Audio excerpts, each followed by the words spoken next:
Staff Sergeant David Mitchell wasn't new to state dinners. He'd handled plenty of them over the years. He understood the flow, the delicate dance of dignitaries and royalty, gliding through the state dining room, the gentle classical melodies, the measured exchanges, the practiced expressions.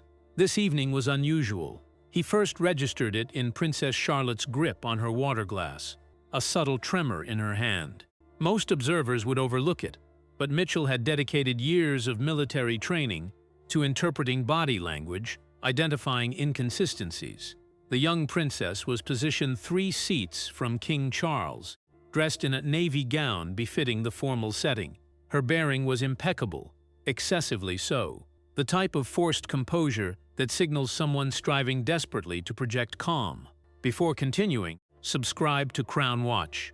Leave a comment sharing your location. Now, here's what unfolded. Mitchell maintained his designated position near the eastern wall, positioned close enough to intervene yet distant enough to remain unobtrusive. Nearly a decade in this role had taught him the implicit protocols. Observe comprehensively, respond minimally, maintain invisible presence unless required. Yet something about Charlotte's demeanor repeatedly drew his focus. She smiled when addressed, acknowledged comments appropriately, conversed with the Austrian ambassador beside her. Externally, she appeared like any young royal executing her responsibilities gracefully. Mitchell detected what others didn't: how her shoulders stiffened when anyone approached from behind, her frequent glances toward doorways, the artificial quality of her expression that never touched her eyes.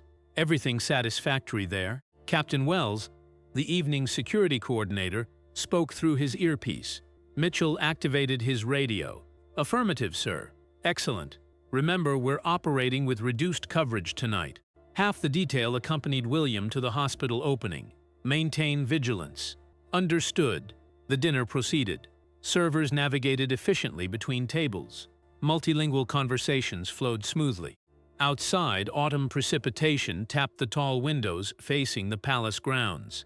Charlotte reached for her water glass again. Her hand trembled more noticeably, enough that liquid threatened to spill over the rim. She returned it hastily, excessively so, then clasped her hands in her lap, fingers tightly interlaced. Mitchell's training dictated maintaining position. His intuition indicated something was amiss. He'd observed this pattern during active deployment. Individuals under duress revealed it gradually: the shaking hands, the rigid bearing, the heightened alertness. Charlotte wasn't merely anxious about the formal gathering. She was terrified. Of what?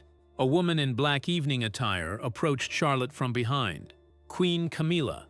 She bent down, placing one hand on Charlotte's shoulder. From across the room, it resembled a grandmother comforting an uneasy child. Charlotte flinched, a minute response. Most would miss it, but Mitchell observed how her body stiffened under that contact. Noticed how she momentarily stopped breathing. Camilla leaned closer, murmuring something near Charlotte's ear. Charlotte nodded once, twice. Her expression remained blank. When Camilla straightened and departed, Charlotte's trembling intensified, her jaw tightening. She stared unseeing at her plate. Mitchell adjusted his stance. His hand moved nearer his radio, subtle yet prepared. 20 seconds elapsed before Charlotte pushed back from the table. She rose carefully, excessively carefully, like someone uncertain whether their legs would support them. "Pardon me," she stated quietly to those nearby. "I require the powder room." Flawless etiquette, composed voice, yet Mitchell observed her hands trembling at her sides. Protocol required staying at his post. State dinners demanded. Guards remain in designated positions unless specifically summoned. Unauthorized movement could attract attention, generate disruption. Charlotte proceeded toward the corridor, leading to private facilities. Her steps were measured, controlled. She maintained composure, but her hands continued shaking. Mitchell reached a decision. He touched his earpiece. Captain Wells requesting authorization to address a potential situation. Static crackled, then Wells's response. "What situation?" "Princess Charlotte just departed the dining room. She appears distressed. Is anyone accompanying her?" "Negative." A pause. Mitchell could sense Wells deliberating. Royal children didn't travel unaccompanied at formal occasions. Someone should have gone with her. A lady-in-waiting, a protection officer specifically assigned to her. Approved, Wells stated finally. But maintain discretion. We don't need headlines about security protocol failures. Understood. Mitchell moved along the wall, remaining in shadows. He'd mastered the skill of being present without being perceived. Years of protecting high-value individuals had taught him concealment techniques. The corridor beyond the dining room was silent, excessively so. Dinner sounds receded behind him. Classical music replaced by the quiet echo of his footsteps on marble flooring. He discovered Charlotte standing near the window at the far end, not in the powder room, just standing, gazing out at rain-drenched gardens. Her reflection appeared in the dark glass. She was crying, silent tears tracking down her face. Mitchell stopped. He wasn't certain what protocol specified about a royal guard consoling a distressed princess. Nothing in his training manual addressed this precise scenario. "Your Royal Highness." He maintained a gentle, non-threatening tone. "Are you well?" Charlotte wiped her face quickly. She turned, attempting to compose herself. "I'm fine. Just needed some air." "Of course." Mitchell maintained distance. "Would you like me to locate someone? Your mother, perhaps?" "No." The word emerged too quickly, too sharp. Charlotte caught herself. "I mean, no thank you. She's still at the hospital event with my father. I don't wish to trouble her." Mitchell nodded slowly. That explained Kate's absence, but didn't explain the fear in Charlotte's eyes. "If you're certain, I need to return." Charlotte straightened her dress, wiped her face again. "They'll notice I've been absent too long, they. Not guests, not people. They. Your Highness, if something is troubling you, I need you to inform me. It's my responsibility to ensure your safety." Charlotte looked at him, then truly looked at him. For a moment he thought she might speak, might reveal whatever was causing this fear. Her mouth opened slightly. Then footsteps echoed down the corridor. Quick, purposeful. Charlotte's expression transformed instantly. The fear became something else, something worse.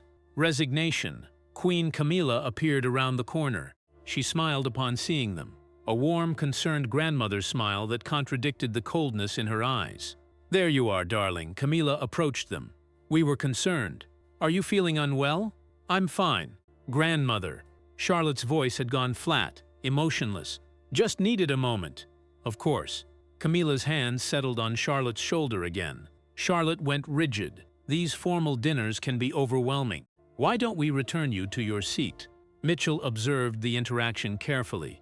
Camilla's grip on Charlotte's shoulder appeared gentle, but he noticed Charlotte wince, noticed how the young princess leaned slightly away. "Your Majesty," Mitchell said carefully, "perhaps Princess Charlotte should rest." She appears perfectly fine, Sergeant." Camilla's smile persisted, but her tone had changed, harder. "These events are part of her preparation. She'll need to manage much longer functions in the future." "Of course, I only thought. I appreciate your concern, but I'll manage from here." Camilla began guiding Charlotte back toward the dining room. "Come along, Charlotte. The Austrian ambassador was inquiring about your piano lessons."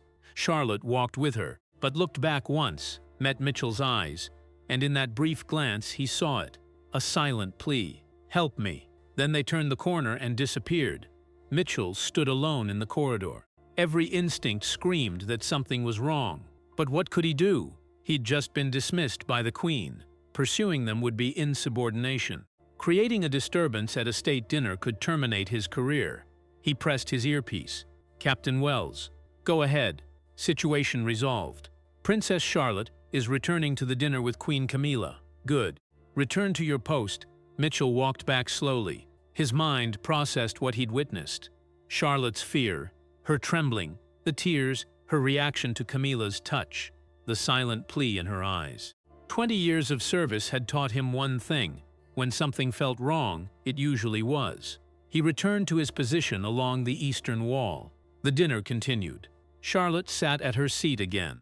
From across the room, she appeared fine, composed, perfect royal bearing. But Mitchell observed her hands beneath the table, still shaking, still clasped tightly together. He noticed how she stiffened whenever Camilla glanced her direction. The dinner lasted another hour. Speeches were delivered. Toasts offered. The Austrian delegation praised the hospitality. Photographs were taken. Throughout it all, Charlotte smiled, nodded, performed her role flawlessly, and throughout it all, Mitchell watched. He catalogued every detail, every moment of fear quickly concealed, every forced smile, every tremor she tried controlling. When the dinner finally concluded, guests moved to the blue drawing room for coffee and continued conversations. Charlotte stood with the group, still performing her part, but Mitchell noticed she remained close to the room's edge, near exits. She was planning to leave. First opportunity available, Mitchell couldn't follow her there. His assignment covered the dining room and immediate corridors. The drawing room had its own security detail, but he found himself reluctant to conclude his shift. Something about leaving Charlotte felt wrong. Captain Wells appeared beside him. "Long evening?" "Yes, sir. You're off duty in 10 minutes. Thompson will relieve you." Wells studied Mitchell's expression. "Something concerning you, Sergeant?" Mitchell chose his words carefully. "Princess Charlotte seemed distressed earlier when I encountered her in the corridor." "Distressed how?" "Crying, shaking. She claimed she was fine, but—" Mitchell paused. How did he articulate an instinct, a feeling? Something felt off. Wells nodded slowly. "Queen Camilla mentioned you approached them. Said you were concerned about Charlotte's well-being." "Yes, sir. That's commendable work. Shows attention to detail." Wells patted Mitchell's shoulder. "But the Queen also mentioned Charlotte gets nervous at these formal events. It's normal for her age. Nothing to concern yourself with." Mitchell wanted to argue, to explain what he'd seen in Charlotte's eyes. But Wells was already moving away, radio in hand, managing post-event security protocols. Thompson arrived for the shift change. Mitchell briefed him on the evening. Standard procedures. Nothing unusual to report. Except there was something unusual. He simply couldn't prove it. Mitchell left through staff corridors. He changed in the guard quarters, civilian clothes. His shift was over. He should go home, rest, return tomorrow for another day of standing silently, while important people did important things. He didn't go home. Instead, he walked to the Guard Command Center, a small office in the palace's East Wing, where duty rosters and security logs were maintained.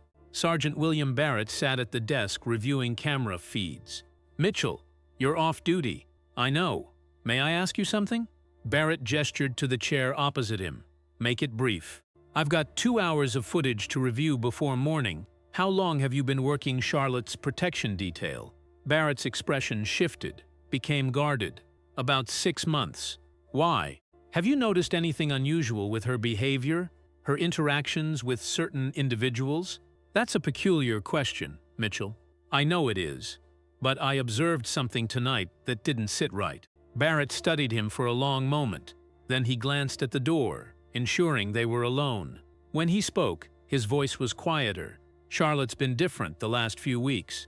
Quieter, more withdrawn. Her teachers mentioned it to her protection staff. Said she seems distracted in lessons."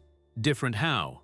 "Difficult to explain. She's always been confident, outgoing, but lately she seems—" Barrett searched for the word. "Careful, like she's monitoring what she says and does more than usual, around everyone or specific individuals." Barrett hesitated. "I shouldn't be having this conversation." "But you are, because you've noticed something too." Another pause. Then Barrett sighed. "She's different around Queen Camilla. More reserved, almost formal. It's probably nothing. Adjusting to new family dynamics. But it's noticeable." Mitchell leaned forward. "Tonight at the dinner, I found Charlotte crying in the corridor, hands shaking, scared. When I asked if she was all right, she tried to tell me something. Then Camilla appeared and Charlotte just shut down. Shut down how? Like a switch. All emotion gone. And how Camilla put her hand on Charlotte's shoulder." Mitchell shook his head. Charlotte flinched. Actually flinched. Barrett's jaw tightened. "You're suggesting you think something's happening? Something we should be concerned about?" "I'm saying I observed a frightened child and my instincts are telling me to pay attention." "Instincts aren't evidence, Mitchell. We need facts, proof, something concrete before we can act." "I know." Mitchell stood. "But if I'm right and we do nothing—" He left the sentence unfinished. Both men understood the implication. Barrett turned back to his monitors. But before Mitchell reached the door, Barrett spoke again. "Tomorrow evening, there's a private family dinner. Just Charles, Camilla, and the children. Charlotte will be there. I'm on duty. And I'll be paying closer attention. Barrett met Mitchell's eyes. If something's wrong, we'll figure it out, but carefully, by the book. Understood. Understood. Mitchell left the command center. He walked through the quiet palace corridors. Most staff had departed. The state dinner guests had left. Only essential security remained. He thought about Charlotte's face in the corridor, the tears, the trembling, the silent plea in her eyes when Camilla led her away. Mitchell didn't know what was happening, but he knew one thing with certainty. He wasn't going to ignore it. Whatever came next, he'd be ready. The next morning, Mitchell reported for his regular shift at 6. The palace was quiet, most royals still sleeping, staff preparing for the day ahead. He walked his assigned route through the north wing, checking doors and windows from habit. His phone buzzed. A text from Barrett. Need to talk, break room, 7:30. Mitchell glanced at his watch. 1 hour. He continued his rounds, but his mind was elsewhere. On Charlotte, on what Barrett might have observed during last night's family dinner. The time crawled. Mitchell checked the same corridors twice, verified locks that hadn't been touched. Anything to keep moving until 7:30 arrived. When he finally pushed open the break room door, Barrett was already there, sitting alone with a cup of coffee that had gone cold. He looked like he hadn't slept. "What happened?" Mitchell asked. Barrett gestured for him to close the door. "Last night's dinner? You were right to be concerned."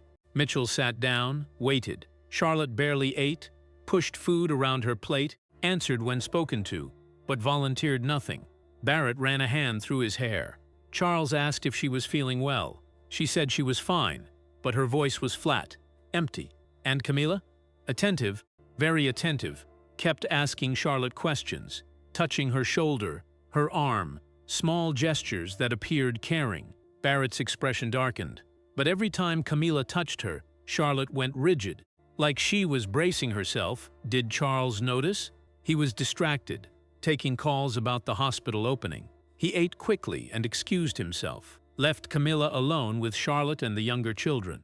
Mitchell leaned forward. What happened then? That's when it got strange. The moment Charles left, Camilla's entire demeanor changed. Less warm, more controlled. She dismissed the younger children, sent them to their rooms, but she kept Charlotte at the table. For how long? 20 minutes. I couldn't hear what was being said, but I could observe Charlotte's face. She looked terrified. Mitchell felt his chest tighten. Did you intervene? On what grounds? A grandmother having a private conversation with her step-granddaughter. Barrett shook his head. I had no reason to interrupt. No policy violation. Nothing actionable. But you wanted to. I wanted to walk in there and remove Charlotte from that room. Every instinct I have said something was wrong. Barrett met Mitchell's eyes. When Charlotte finally left, she was shaking. Same as you described, hands trembling, eyes red like she'd been crying or trying not to. Mitchell sat back. 2 separate observations, 2 different nights. Same pattern of behavior. We need to document this, Mitchell said. Start an official log. Every interaction between Camilla and Charlotte. Every instance where Charlotte shows distress. And then what? We take it to Captain Wells. Barrett's voice held frustration. He'll tell us it's normal adjustment issues. Family dynamics. Growing pains. Maybe, but at least we'll have a record. If something happens, we'll wish we'd acted sooner. Barrett stood, pacing. I've been doing this job for 15 years. I've protected diplomats, politicians, royals. I know the difference between normal stress and real fear. Charlotte is afraid. Mitchell understood the dilemma. They had suspicions, observations, instincts. Nothing concrete, nothing that would justify formal action against the Queen. We watch, Mitchell said finally. We pay attention. We document everything. And we look for something solid, something we can actually report. Barrett nodded slowly. And if we find it, then we act. Consequences be damned. They separated. Mitchell returned to his rounds. But now he moved with purpose. He wasn't just checking locks and windows. He was gathering information. He spoke quietly with other guards, asked casual questions about Charlotte's recent behavior. Most noticed nothing unusual. A few mentioned she seemed quieter lately, less playful with her siblings. One guard, Thompson, mentioned something interesting. Last week, I was stationed near the family quarters. Charlotte came down the hallway. She didn't know I was there. She stopped outside Camila's private sitting room, just stood there for maybe 30 seconds. Then she turned around and went back the way she came. Did she seem upset? Hard to say, but she was moving fast, like she was running from something. Mitchell filed the information away. Another small piece. Another observation that meant nothing on its own but fit the pattern. That afternoon, Charlotte had piano lessons in the music room. Mitchell wasn't assigned to that area, but he made a point of walking past during his break. The door was partially open. He could hear the piano, scales being practiced, then a simple melody. The music stopped abruptly. A woman's voice spoke. "Not the piano teacher. Camila, you'll need to do better than that if you're performing at the charity concert next month." "Yes, grandmother." Charlotte's voice was small. "Careful. Your mother makes it look effortless. The piano, the public appearances, the perfect smile." A pause. "You'll need to learn. There are expectations for young ladies in this family." "I understand." "Do you? Because your behavior at the state dinner was concerning. Leaving the table, crying in corridors. What would people think?" Silence. "I'm trying to help you, Charlotte. Prepare you for what's ahead. But you make it difficult when you act like a child." "I'm sorry. Sorry isn't good enough. You need to be stronger, more controlled, like your mother." More silence. Then the piano resumed, but the melody was hesitant, uncertain, notes stumbling over each other. Mitchell continued walking, his hands clenched into fists. He'd heard enough. The words themselves weren't abusive. No threats, no violence. But the tone underneath was cold, controlling, the kind of psychological pressure that left marks invisible to everyone else. He thought about intervening, finding an excuse to enter the music room, but what would he say? He had no reason to be there, no authority to interrupt a private lesson. What he discovered in the next 48 hours would make that conversation seem trivial by comparison. Mitchell pulled double shifts. He volunteered for extra duty. Anything that kept him in the palace, watching. Barrett did the same. They coordinated coverage, ensuring one of them was always nearby when Charlotte was present. They saw patterns emerge. Charlotte was fine around Charles, relaxed around her siblings, normal with staff and teachers. But around Camila, she changed, became smaller, quieter, overly polite. 3 days after the state dinner, Mitchell was stationed near the library. Late afternoon, Charlotte was supposed to be studying there with her tutor. He heard voices through the partially open door. "I don't understand this equation." Charlotte sounded frustrated. "Let's work through it together." The tutor's voice was patient, kind. They worked in silence for several minutes. Then Mitchell heard heels clicking on marble. Quick, purposeful. He recognized that cadence. "Camila." She entered the library without knocking. "Charlotte, we need to talk." "I'm in the middle of lessons, grandmother." "This is more important." Camila's tone allowed no argument.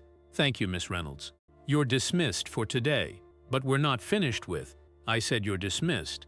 The tutor left quickly, gave Mitchell a brief glance as she passed. Her expression said she didn't like this any more than he did.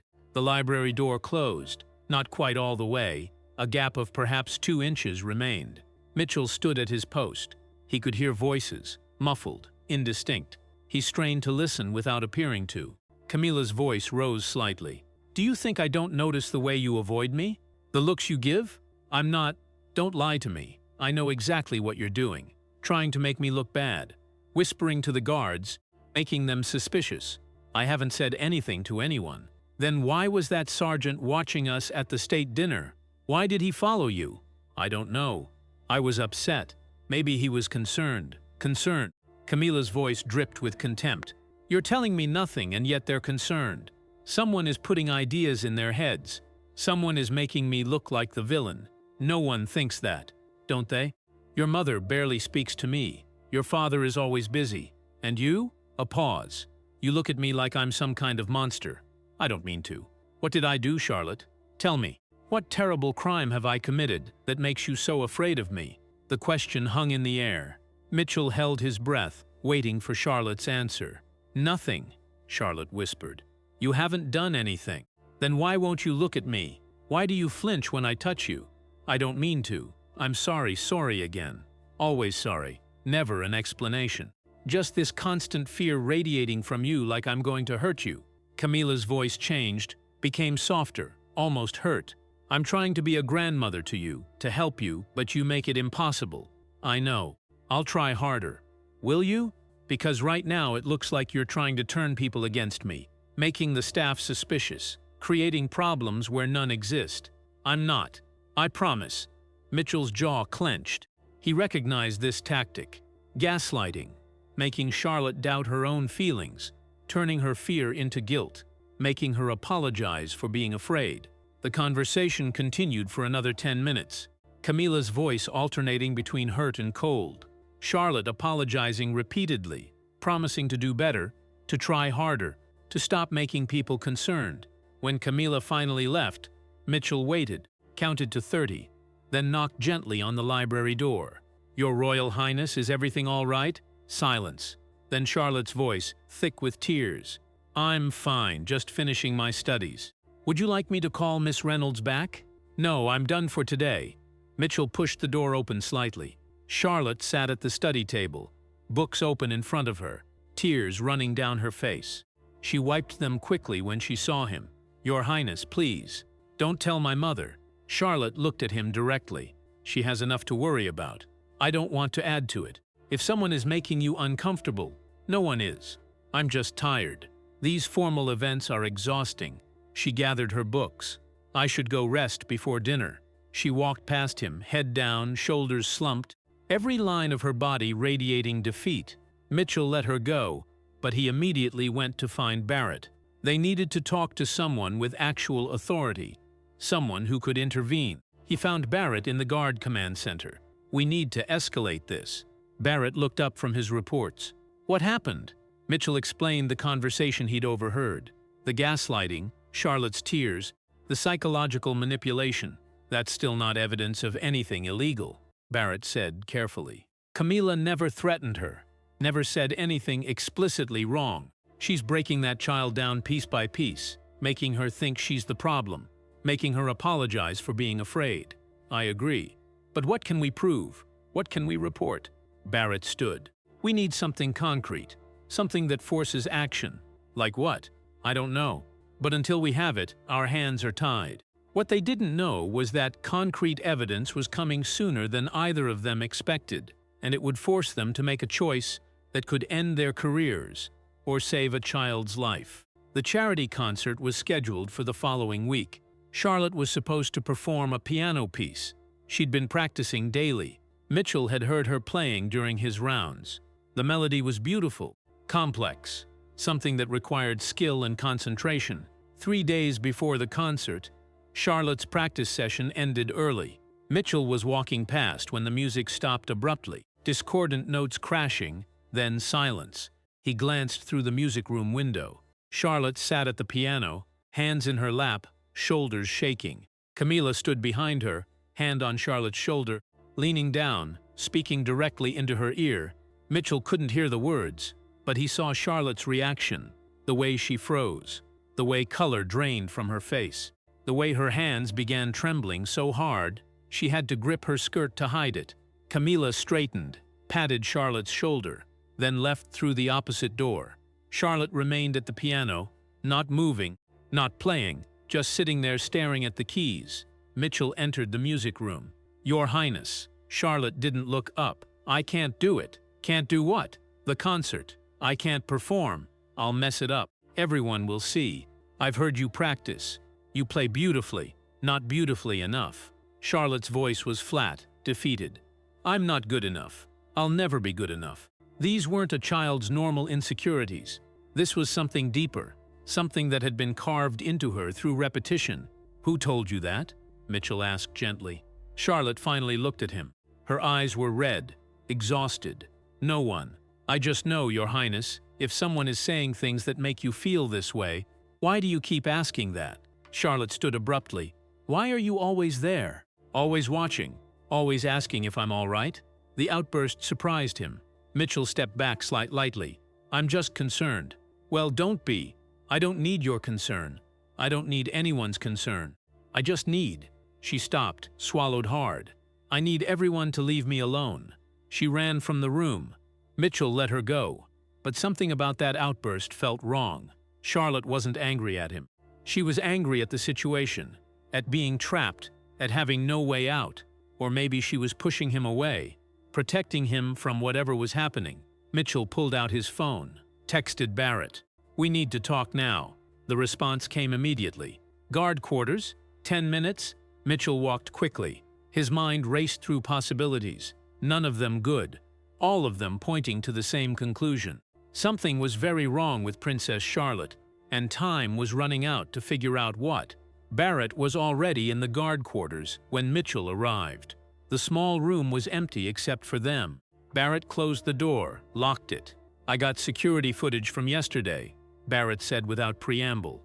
"The hallway outside the music room. You need to see this." He pulled up a video on his tablet. Timestamp showed the previous afternoon. The camera angle covered the corridor leading to the music room. Charlotte appeared first, walking normally, heading to her scheduled practice session. She entered the music room. 30 minutes later, Camila appeared. She glanced around the corridor, making sure no one was watching. Then she entered the music room. "Watch what happens next," Barrett said. 20 minutes passed in fast forward. Then the music room door opened. Camila exited first. She looked calm, composed, walked away without hurrying. 60 seconds later, Charlotte emerged. She leaned against the wall outside the door. Her whole body was shaking. She slid down until she was sitting on the floor, knees pulled to her chest, head down. She stayed that way for 5 full minutes. Finally, she stood, wiped her face, straightened her clothing, then walked away. Each step deliberate, controlled. Mitchell felt sick watching it. "What happened in that room?" "I don't know. But look at this." Barrett rewound the footage, paused on Camila's face as she exited. "See that expression? That's satisfaction. Not concern, not worry. Satisfaction. We need to get Charlotte alone. Ask her directly what's happening. She won't talk. You've tried. She pushes everyone away." Barrett set down the tablet. "But I think I know why." "Why?" "Fear. Not just of Camila. Fear of what happens if she tells. Camila is the queen, Charlotte's step-grandmother. Who would believe a child over her? And even if they did believe her, what then? Family torn apart. Public scandal. Charlotte becomes the girl who destroyed the royal family." Mitchell understood. Charlotte was carrying an impossible burden. She was being hurt, but speaking up meant hurting everyone else. "So what do we do?" Barrett pulled out a folder. Inside were printed logs, dates, times, observations. "I've been documenting everything for the past week. Every interaction, every time Charlotte shows distress, every moment that doesn't fit normal patterns." Mitchell scanned the pages. The pattern was undeniable. Charlotte's fear was consistent, specific, always connected to Camila. "This still isn't proof," Mitchell said. "It's concerning, but not illegal, not actionable." "I know, but maybe it's enough to convince someone to look deeper." Barrett hesitated. "I'm thinking Princess Anne, the Princess Royal. She's direct, no nonsense, and she actually listens to security concerns. If we bring this to her, we could end our careers, bringing unproven allegations against the Queen to a senior royal. Or we could save a child who has no one else." Barrett met his eyes. "Your call, Mitchell. I'll back whatever you decide. But I can't keep watching this and doing nothing." Mitchell thought about Charlotte's face in the corridor, her trembling hands, her silent plea for help, the tears she tried to hide, the way she apologized for being afraid. "Set up a meeting with Princess Anne," Mitchell said. "Tomorrow, if possible." Barrett nodded. "I'll make the request through proper channels. Say we have security concerns regarding Princess Charlotte that require her attention. Will she meet with us?" "She meets with security weekly. I'll move it up, make it priority." They spent the next hour reviewing their documentation, making sure everything was accurate, factual, no speculation, just observations and timestamps. Mitchell left the guard quarters. As afternoon faded to evening, his shift was over, but he didn't want to leave the palace. Not tonight. Something felt different, urgent. He walked past the family quarters. The corridor was quiet. Most royals were preparing for dinner. He shouldn't be here. This wasn't his assigned area. But he kept walking. He heard voices ahead. One of them was Charlotte's. The other was Camila's. Mitchell stopped at the corner, stayed out of sight. He shouldn't eavesdrop, but he didn't move. The concert is in 2 days, Camila was saying. You need to be ready. I am ready. Charlotte's voice was tight. Controlled, are you? Because your practice today was sloppy, unfocused. I'm trying my best. Your best isn't good enough. Your mother played perfectly at your age. She never made mistakes, never embarrassed the family. I'm not my mother. No, you're not. A pause heavy with meaning, which is why you need to work harder. Be better. Stop being so weak. I'm not weak, aren't you? Crying in corridors, running to guards, making people think something is wrong when nothing is wrong. I don't. You do. Constantly. And it reflects poorly on all of us. On me especially. People will think I'm failing you, that I'm not a good grandmother. That's not what I mean to do. Then what do you mean to do, Charlotte? Help me understand. Because from where I stand, you're trying to make me look like a villain. Mitchell's hands clenched. The same manipulation, the same gaslighting, making Charlotte responsible for Camila's reputation. I'll do better, Charlotte whispered.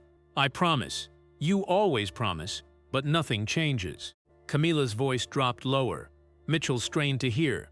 Perhaps you need to understand consequences. Real consequences for your behavior. Silence. Then Charlotte's voice, barely audible. What kind of consequences? The kind that teach lessons. The kind that make you remember.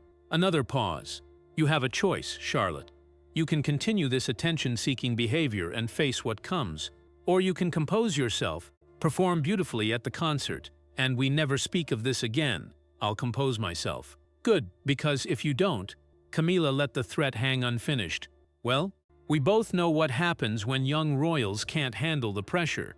They get sent away for their own good, to places where they can rest, where family doesn't have to watch them fall apart. Mitchell felt ice in his chest. Was Camila threatening to have Charlotte sent away? Institutionalized? I won't fall apart, Charlotte said. I'll be perfect. I promise. See that you are. Footsteps approached. Mitchell moved quickly, ducked into an alcove. Camila walked past without seeing him.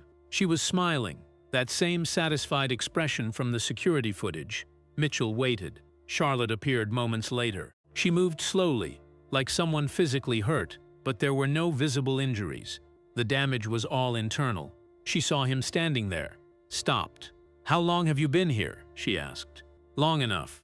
Mitchell stepped forward carefully. Your Highness, I heard what she said. The threats. You need to tell someone. It wasn't a threat, just conversation. That was not a conversation. That was psychological manipulation. Threats disguised as concern. Charlotte looked at him with eyes far older than her years. And who would believe me? She's the queen. I'm just a child who gets nervous at formal events. I believe you. You're one guard, one person. Charlotte's voice cracked. It's not enough. It's never enough. Then let's make it enough. Let's go to your father, to Princess Anne, to anyone who can help. And tell them what? That my grandmother is mean to me? That she says things that make me feel bad? Charlotte shook her head. They'll say I'm oversensitive, that I need to toughen up, that this is how royal life works. Not if they see the whole pattern, not if they understand. They won't understand. Tears filled Charlotte's eyes. No one understands. She's too careful, too smart. Everything she says sounds reasonable to everyone else. I'm the only one who hears what's really underneath. Mitchell knelt down, bringing himself to Charlotte's eye level. Then help me understand. Tell me everything from the beginning so I can help you.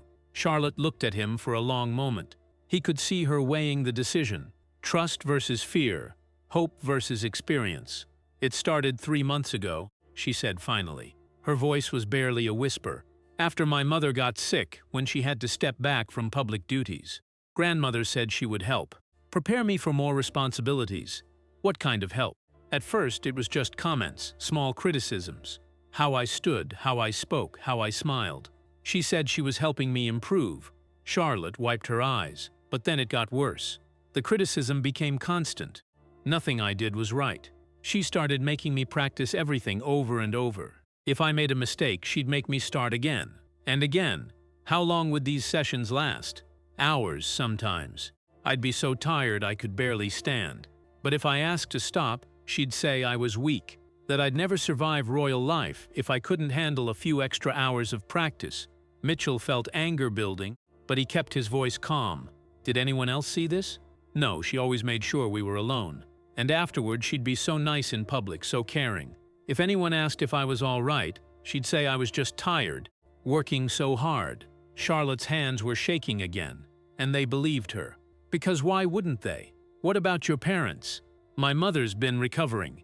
I didn't want to worry her. And my father, Charlotte trailed off. He's so busy, and he loves grandmother. He wants us to have a good relationship. If I tell him she's cruel, he won't believe me. He'll think I'm exaggerating, being difficult. You're not being difficult. You're being hurt, but I can't prove it. She never touches me, never physically hurts me. It's just words, just criticism, just making me feel small. Charlotte looked directly at him. How do you prove that someone makes you feel worthless? How do you show what it's like when every day someone tells you you're not good enough? Mitchell didn't have an answer, because Charlotte was right. Emotional manipulation left no visible scars, no evidence. Just a child who was falling apart from the inside out. But before he could respond, his radio crackled. Captain Wells's voice cut through the silence. All units, Princess Charlotte is missing from her quarters. Repeat, Princess Charlotte is unaccounted for. Begin immediate search. Mitchell looked at Charlotte. They're searching for you. I was supposed to be in my room resting before dinner. Charlotte's eyes widened. Grandmother will be furious. She'll say I'm being difficult again, making problems. No, you're here. You're safe. That's what matters. Mitchell pressed his radio. Captain Wells, this is Mitchell. I have Princess Charlotte. She's with me in the East Wing. She's safe, static. Then Wells's voice, tight with stress. Bring her to the family dining room immediately. The king has been notified. Mitchell stood, offered his hand to Charlotte.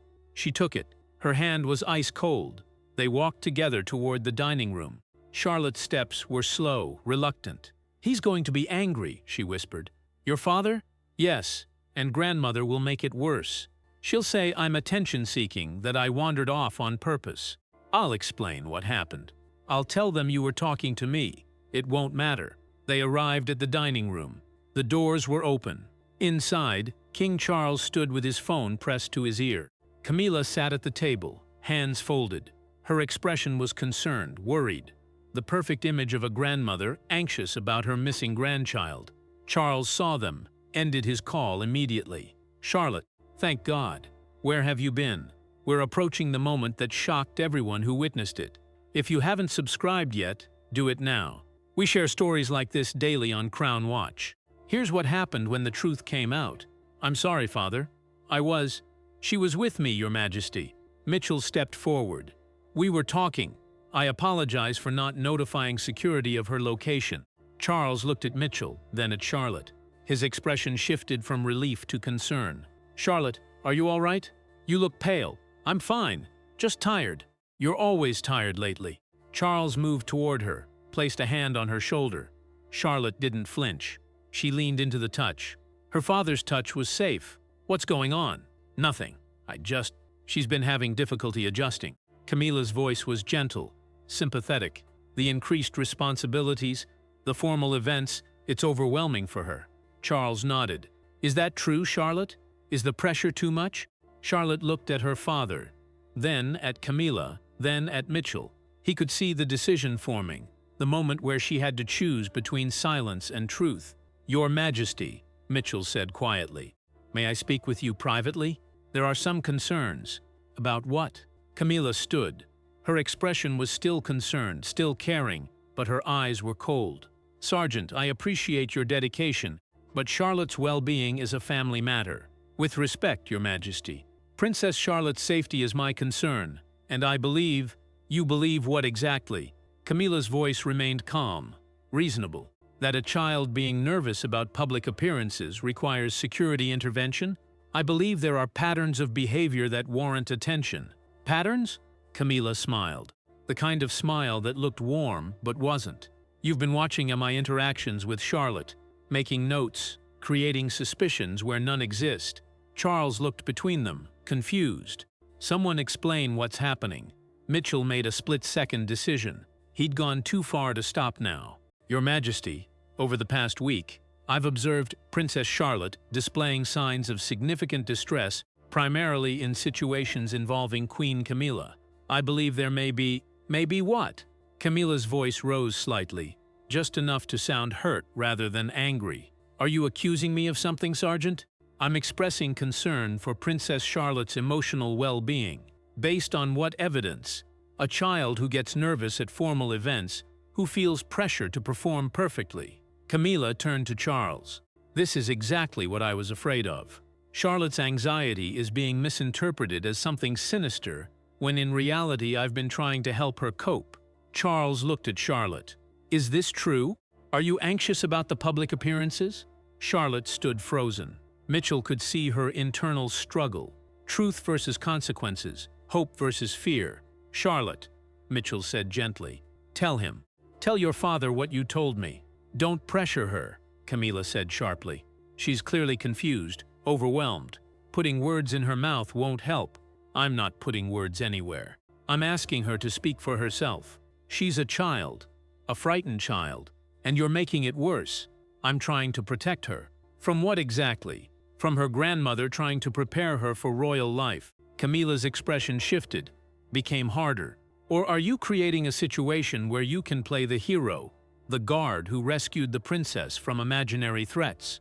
Mitchell felt the accusation like a physical blow. She was good, making him look obsessed, making his concern seem like ego or attention-seeking. Charles raised his hand. Everyone stop. Charlotte, look at me. Charlotte looked up, tears streaming down her face now, no longer trying to hide them. What's wrong, sweetheart? Charles's voice was gentle. Talk to me. Charlotte opened her mouth, but before she could speak, the dining room doors opened again. Princess Anne strode in. She took in the scene immediately. Her eyes moved from Charlotte's tears to Camilla's defensive posture to Mitchell's rigid stance. I received an urgent message from security, Anne said. Something about concerns regarding Charlotte. Someone want to explain? Mitchell straightened. This was it. The moment that would either validate everything or end his career. Your Royal Highness, I requested a meeting with you, but given current circumstances.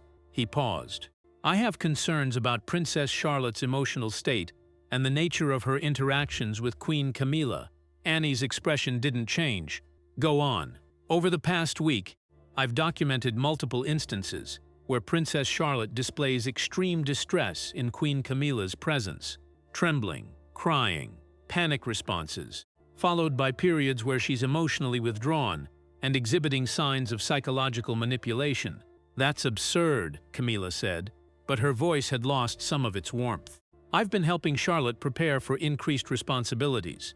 If she's finding it stressful, this isn't stress. Mitchell's voice was firm. This is fear. Annie walked to Charlotte, knelt down. Charlotte, I need you to be honest with me. Are you afraid of your grandmother? The question hung in the air. Simple, direct, impossible to deflect. Charlotte looked at her father, at Camilla, at Mitchell, then back to Anne. Yes, she whispered. I'm afraid. The word hung in the silence. Yes. Small, terrifying in its honesty. Camilla's expression flickered just for a moment.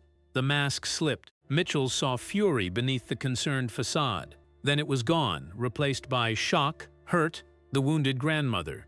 Charlotte, that's… Camilla's voice broke. How could you say that? But Anne held up her hand. Charles, I need you to take Charlotte to the private sitting room. Now, Anne, I don't think. That wasn't a suggestion. Anne's tone left no room for argument. Take your daughter somewhere safe. I'll handle this. Charles hesitated. Then he nodded. He took Charlotte's hand. Come on, sweetheart.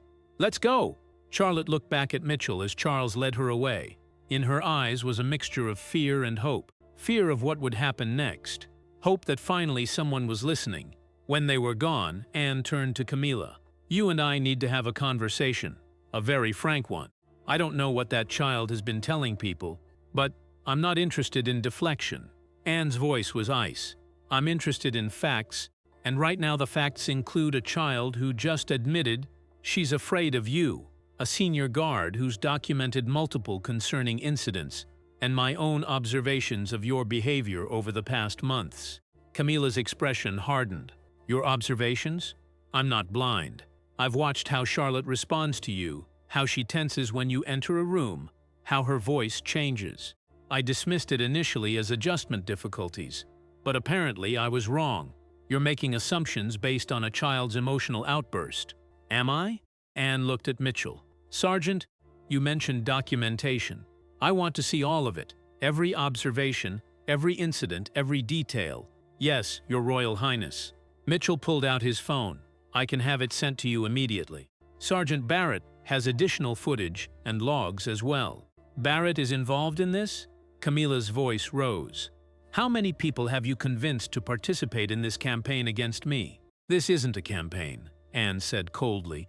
This is security personnel doing their job, protecting a child, by undermining her family, by making her believe she's a victim when she's simply being prepared for responsibilities. If preparation looks like psychological manipulation, then it's not preparation, it's harm. Camilla stood, drew herself up. I will not stand here and be accused by security guards, and you will stand here and answer questions, or you will leave this palace immediately while an investigation takes place. Anne's expression was granite. Choose. The room went silent. Mitchell watched Camilla calculate, weigh her options. She was cornered, but she wasn't finished. There's nothing to investigate, Camilla said finally. Her voice was controlled again. Calm. Charlotte has been struggling with anxiety. I've been trying to help her manage it. Perhaps my methods were too rigorous. If so, I apologize. But my intentions were good. Your intentions are irrelevant if the outcome is a terrified child. She's not terrified. She's dramatic. She's afraid. Anne stepped closer. And you know why. The question is whether you admit it or force us to prove it. Mitchell's phone buzzed. A text from Barrett. Princess Kate has been notified. She's returning from the hospital event immediately. ETA 20 minutes. Mitchell showed the message to Anne. She nodded. Kate is on her way, Anne said. When she arrives, she'll want answers. Real answers, not deflection or justification. Camilla's expression changed. For the first time, Mitchell saw genuine fear in her eyes. Kate was Charlotte's mother, and from what Mitchell understood, Kate was fiercely protective. I think I should speak with Charles, Camilla said. This is a family matter. This became more than a family matter when Charlotte said she was afraid, when security documented a pattern of concerning behavior, when a child's well-being was placed at risk. Annie pulled out her phone. I'm calling in Dr. Morrison, Royal Family Counselor. He'll need to evaluate Charlotte. That's unnecessary. That's mandatory. And until his evaluation is complete, you will have no unsupervised contact with Charlotte. You can't do that. I can and I am. Anne looked at Mitchell. Sergeant, I want you and Barrett to compile everything you have. Every observation, every piece of footage, every documented incident. I want it on my desk within the hour. Yes, Your Royal Highness. And I want increased security on Charlotte's quarters. No one enters without my authorization or her parents' authorization. That includes you, Camilla. Camilla's face went white. You're restricting my access to my own step-granddaughter. I'm protecting a child who expressed fear. That's my priority. Mitchell's radio crackled. Captain Wells' voice. Sergeant Mitchell, report to the command center immediately. Acknowledged. Mitchell looked at Anne. Your Royal Highness. Go compile your documentation. Wells will want to be briefed. Annie's expression softened slightly. You did the right thing, Sergeant. Not the easy thing, but the right thing. Mitchell nodded. He left the dining room quickly. His heart was racing. The confrontation had happened. The truth was out. But what came next was uncertain. He reached the command center. Barrett was already there with Captain Wells. Wells looked furious. Explain, Wells said without preamble. Explain why I'm hearing from Princess Anne that you've been conducting an unauthorized investigation into Queen Camilla. Not unauthorized, sir. We documented security concerns regarding Princess Charlotte's well-being. Concerns you brought to me when? I attempted to raise concerns several times, sir. I was told they were normal adjustment issues. Wells's jaw clenched. And so you went around me? Directly to Princess Anne? I went through proper channels to request a meeting with Princess Anne regarding security concerns. That meeting was scheduled for tomorrow. Tonight's confrontation happened because circumstances accelerated.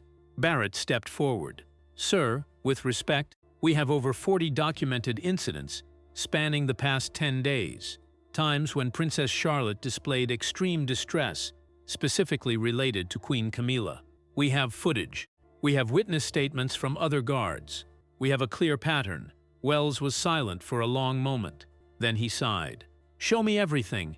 They spent the next hour laying it all out. The footage of Charlotte collapsing in the hallway, the documented conversations, the observations from multiple guards, the timeline showing Charlotte's deteriorating emotional state. Wells watched it all. His expression grew darker with each piece of evidence. "Why didn't I see this?" he said finally. "Because it was subtle, sir," Barrett said. Camilla was careful. Everything she did could be explained away as concern or preparation. It was only when you looked at the pattern that it became clear. "A pattern I missed. A pattern designed to be missed," Mitchell said. "She's been doing this long enough to know how to avoid obvious red flags." Wells nodded slowly. "The question now is what happens next. Princess Anne has restricted Camilla's access to Charlotte, pending an evaluation by Dr. Morrison. That will cause problems, political problems, public relations problems. Better than the alternative," Barrett said quietly. "What happens if Charlotte hurts herself? If the pressure becomes too much?" The thought hung heavy in the air. They all understood the statistics. Young people under psychological pressure. The breaking point. Wells picked up his phone. "I need to brief the king. He'll want to know everything." He looked at Mitchell and Barrett. "You two stay available. This isn't over." They left the command center. Mitchell felt exhausted. The adrenaline was fading, leaving him shaky and uncertain. "Think we just ended our careers?" Barrett asked. "Maybe, but at least Charlotte is safe." For now, they walked in silence toward the guard quarters. Then Mitchell's phone rang. Unknown number. "Hello? Sergeant Mitchell." A woman's voice, clipped, controlled. "This is Princess Kate. I need to speak with you immediately." The final moments of this story are unforgettable. Stay with us until the end. Now, here's what happened next. Mitchell met Kate in a private conference room in the palace's north wing. She'd arrived directly from the hospital event, still in her formal dress. Her expression was controlled, but her eyes were furious. "Tell me everything," she said the moment Mitchell entered. "Don't leave anything out," Mitchell told her. "All of it. From the state dinner to tonight's confrontation. Every observation. Every documented incident." Kate listened without interrupting, but he watched her hands clench tighter with each detail. When he finished, Kate was silent for a long moment. "I should have seen it," she said finally. "I've been so focused on recovering, on getting back to duties. I missed what was happening to my daughter. Your Majesty, you couldn't have known. Camilla was careful. She was hurting my child." Kate's voice was tight, right under my nose, and I didn't see it. "With respect, ma'am, neither did anyone else. Not at first. It took time to see the pattern. But you saw it. You and Barrett. Two guards who have known Charlotte for less than a year saw what her family missed." Kate looked directly at him. "Why? What made you notice?" Mitchell chose his words carefully. "I've worked protective details for years. You learn to read people, to see past the surface. Charlotte wasn't just nervous or stressed. She was afraid. Once I recognized that, I couldn't ignore it. Even though it could cost you your career. Even though," Kate nodded slowly, "Charlotte is with William right now in our private quarters. She's safe, but she's also devastated. She thinks she's destroyed the family, caused a scandal, hurt everyone. She protected herself. That takes courage. She's 9 years old. She shouldn't need courage to be safe in her own home." Kate's voice cracked slightly. Then she composed herself. "I want you to remain on Charlotte's security detail. You and Barrett. I trust you, clearly more than I should have trusted others.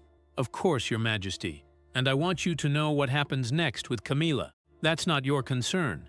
It's mine and William's. We'll handle it." Mitchell understood. The family would deal with Camilla privately. No public scandal, no media circus. Just quiet consequences behind closed doors. "One more thing," Kate said. "Charlotte wants to thank you in person. Would you come with me?"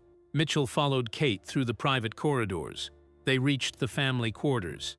William stood outside the sitting room door. He looked exhausted. "She's calmer now," William said to Kate, "but still shaken." "Of course she is." Kate touched his arm. We'll get through this. William looked at Mitchell. Anne briefed me on your documentation, everything you observed. He paused. Thank you for seeing what needed to be seen, for acting when others didn't. I was just doing my job, sir.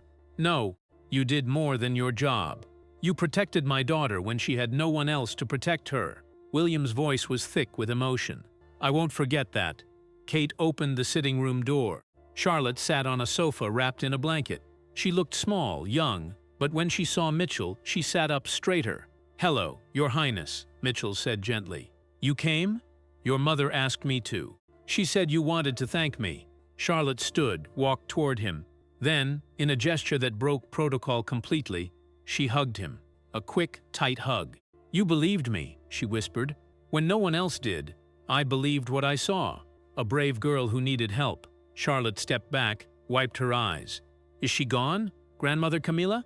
Kate knelt beside Charlotte. She's in her private quarters, and she won't be alone with you again. Not until we sort this out properly. Will I have to see her? Not until you're ready, and not unless you want to. Kate smoothed Charlotte's hair. You're safe now, sweetheart. That's what matters. Charlotte nodded, but Mitchell could see she didn't quite believe it yet. Safety was a concept. Trust would take time to rebuild. I have to go back to work, Mitchell said. But I'll be nearby if you need anything at all. Can you be there tomorrow? For the concert? Mitchell glanced at Kate. She nodded. I'll be there. Mitchell promised. I'm still going to mess it up. The piano piece. Maybe, maybe not. But either way, it doesn't matter. You're more than a performance, Charlotte. You're more than perfect appearances and flawless behavior. Charlotte smiled. Small, tentative, but real. Mitchell left the family quarters, walked back through the quiet corridors. His phone buzzed. A text from Captain Wells. King has been briefed. Investigation is formal now. You and Barrett are off regular duty pending review. Report to my office in the morning. Off duty? That could mean suspension, could mean termination, could mean the end of his career. Mitchell didn't care. Charlotte was safe. That was what mattered. He left the palace as dawn was breaking. The city was waking up. Normal people starting normal days. None of them knowing what had happened behind palace walls last night. Mitchell went home, showered, tried to sleep.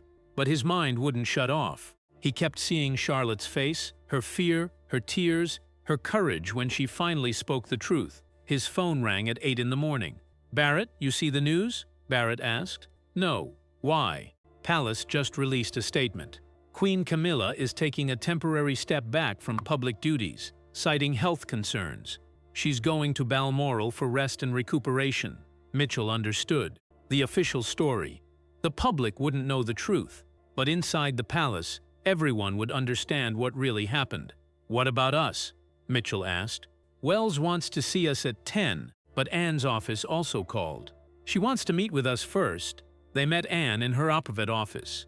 She was dressed casually, clearly had been up all night.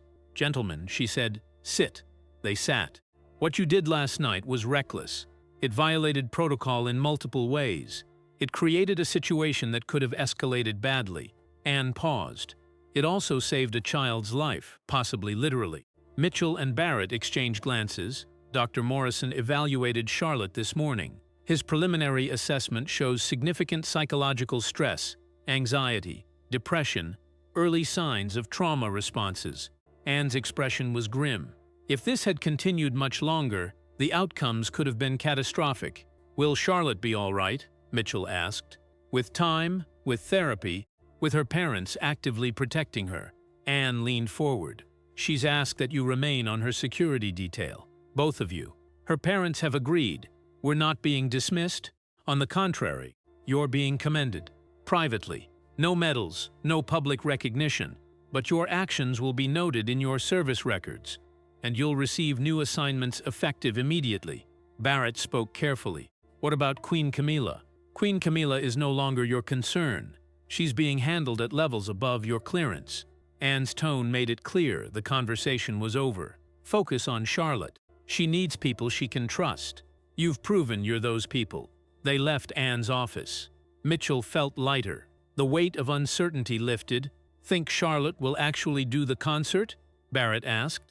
If she wants to. If she doesn't, that's okay too. Either way, we'll be there. Either way.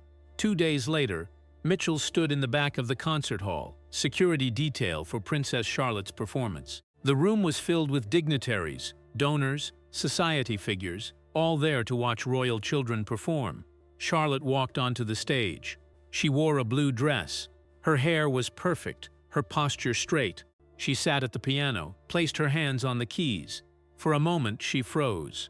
Mitchell saw the fear creeping back, the doubt. Then Charlotte looked into the audience, found her mother. Kate smiled at her, nodded. "You can do this." Charlotte began to play. The melody was beautiful, complex.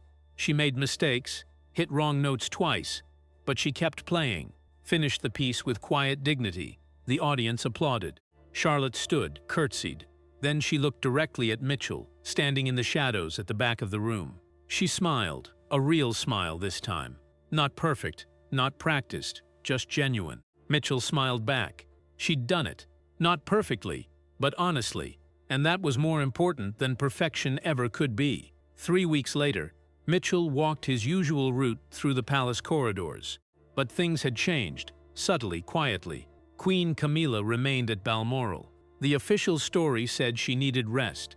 The unofficial truth was known only to those who needed to know it. An investigation had concluded. Consequences had been delivered. Not publicly, not dramatically, but permanently. Charlotte returned to her normal schedule. Piano lessons, school, family time. But now someone was always watching, not with suspicion, with protection. Mitchell saw her occasionally during his rounds. She'd wave, sometimes stop to chat about small things. Her piano teacher said she was improving. Her brothers were annoying. Normal child concerns. The fear was fading from her eyes. Slowly, but noticeably, Barrett had been promoted, put in charge of coordinating security for all royal children. His first action was implementing new protocols. Regular check-ins, multiple guards cross-referencing observations, a system designed to catch patterns before they became problems. One afternoon, Mitchell encountered Princess Kate in the corridor. She stopped when she saw him. "Charlotte had her therapy session today," Kate said.